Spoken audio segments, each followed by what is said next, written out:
place the pads in together to the, there you go. Alright, so place the pads and hold it in like this. Now put the shim on top of here, and then there. Okay, now where's the pin? Oh my god, don't tell me. There's the pin. You know what, it would be a nice idea if I put some grease on the pin too. So, gonna hold that.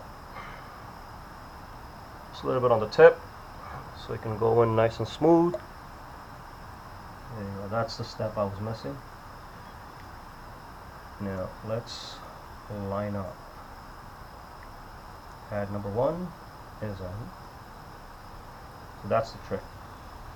Put pad number 1 in, then insert the shim. Make sure pad number 2 is already in line. Make sure this is all looped up. There you go. There you go. Come on, pad number 2. Go in, go in. Push this in. There you go. Come on.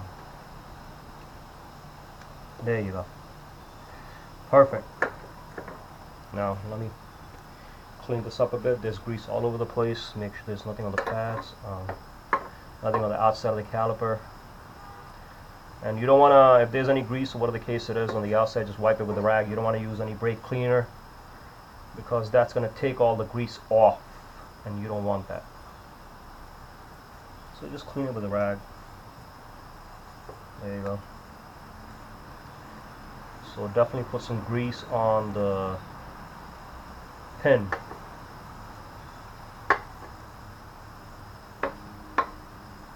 Now let me show you. So as you can see, as I was putting in, this is the first pad. I lined it up, put the pin through that, kept it over here, like right there. And basically what you can do is put the pin through it, get the second pad and put the pin through it, have it lined up, pull the pin out so the pads are positioned in place, then stick the shim in here, push it back here, and then reinsert the pin all the way through. And now you got to tighten it. So I'll try to hand tighten it first. Yep, hand tighten it first like that. You see, I'm hand tightening it. Now guys, if you appreciate these videos, please subscribe, leave a comment, whatever it is, so I know that all this hard work that I'm doing is being appreciated, and it will motivate me to put more stuff on there. If I don't see any response, then I don't want to waste my time. At least leave a comment so I know at least somebody's watching or concerned about it. Now, there might be some torque specs, but if you've been working, you know, I think that's tight enough. With a pen, I don't want to make it more tight. There you go. So that's out. Now what are we going to do with this? Leave it on here. I will try to clean the rotor.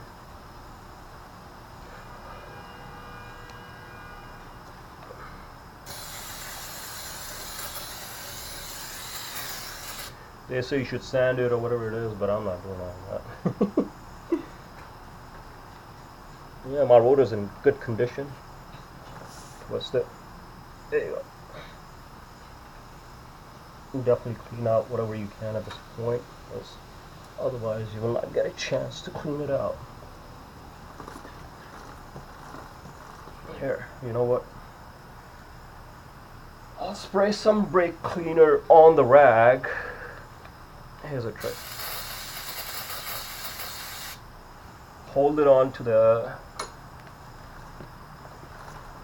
There you go. Just like that. Twist it.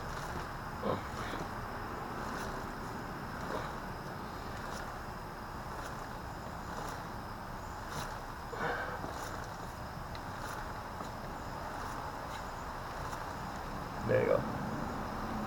That's good enough, I think. So now I'm going to reattach everything. This bolt is easier, so I'm going to put this one in first, and then I'm going to put in the rear bolt. Here you go. Just try to stick it in. It goes in. Wow, look at that. So just pushing the pistons away made our job so much more easier. When you do plan to ride the bike, pump the brakes a couple of times to get the pads tightly against the motors. And that will take out any play in the lever that you have. And I think they say at least for like 100 miles or so, you know, the first 100 miles, or till you feel like the brakes are getting stronger, because they're fresh pads. They're going to leave the substance that's going to rub off of the pads is going to go on there onto the rotors or whatever it is. Old rotors is definitely easier than the new rotors. I mean quicker, because the friction material comes off the pads, goes on the rotors, and then they start sticking. So some of the friction material has to definitely come off this in order for the brakes to have full strength. So be careful for the first 100 miles, the first couple of stops. You feel that your brakes are up to par. If they are loose or not as grippy, it's because they're brand new pads, and you have to give them time to bed in, as they say. You know, definitely hand tighten everything first to make sure that you don't cross thread anything.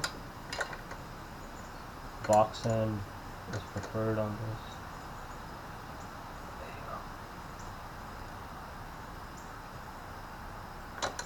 You know,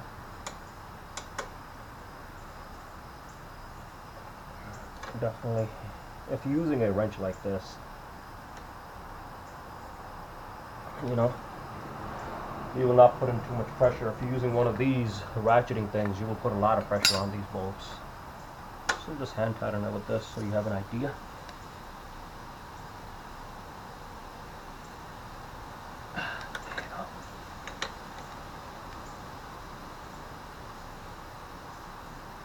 There you go. Boom! And it's done. Rear brakes are done. No binding. Nope. The wheel is free. That's my chain making noise in the back over there. Doesn't need to be cleaned as of right now, but I'll do another video. I already did a clean chaining video, and I showed you, and I told you that I'll use a magic tool for aligning these axle bolts, whatever it is, at the equal length on both sides of the swing arm. So I'll show you that magic tool that I have. It's very cheap. I'm sure a lot of you guys already have it.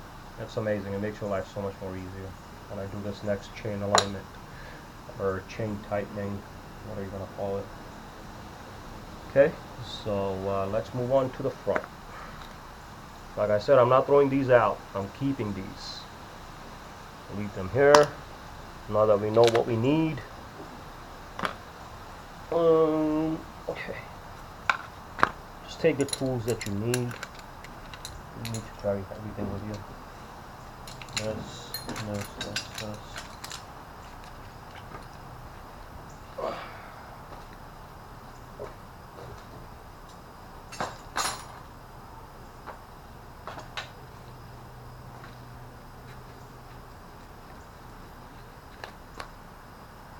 The grease.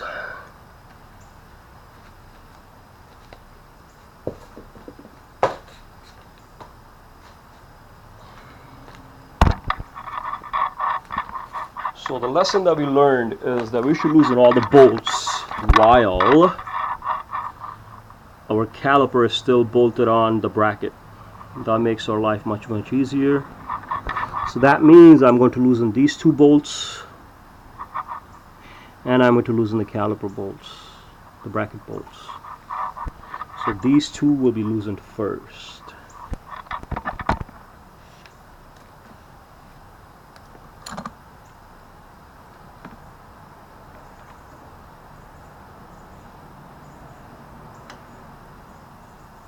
There you go.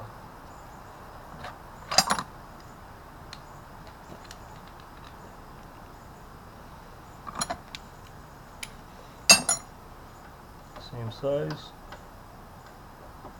Yep. Just like the back, this is also 5mm hex. Make sure your wrench is set on loosening it. So there you go. Loose. Boom. This one easy.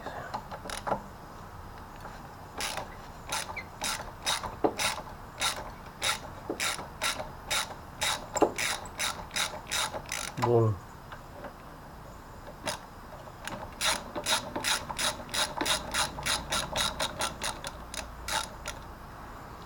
Now they do talk about, you know, stainless steel braided brake lines and this and that, but I'm only riding on the street, so I have no need to worry about all that right now. If I ever need to do that, I will definitely do a future video. But like I said, if you guys subscribe, leave a comment or something, you know, just to know that there is somebody out there in this world watching and appreciating all the effort that I'm putting into this stuff, then I will continue on with posting more videos. Because I am a medical student and I'm taking time out of my day, you know, like, to record all this stuff. I've spent money on the camera, and then I'm uploading it on YouTube. So subscription, comments, everything will be greatly appreciated. Make sure it's on loose. Lefty loosey. There you go. Stick it in. Now what I'm using over there in the back, for these bolts right there, I am using, what is this, a 6mm hex. So 5 there, 6 there. There you go. Just want to make sure that you guys have a good angle on it.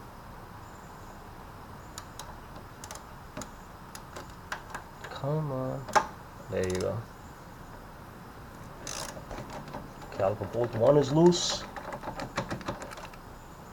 For that one, I think I'll use the extension because the brake lines are in the way. That'll be a good idea. Yep, this is definitely a good idea.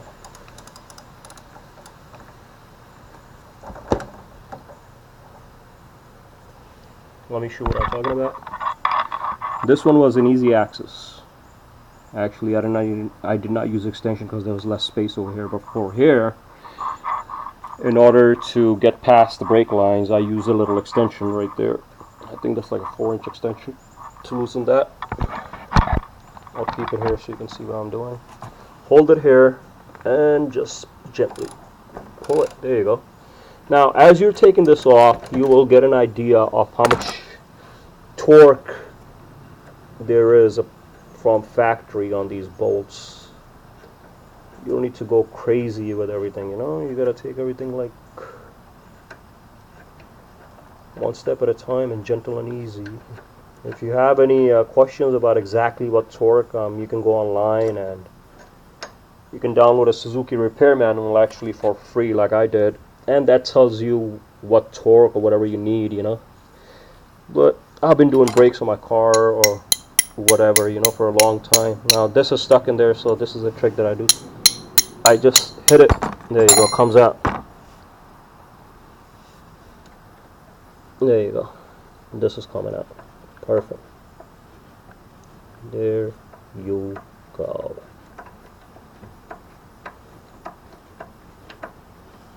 Now before I take this out all the way, I think I should just go ahead and take this stuff off.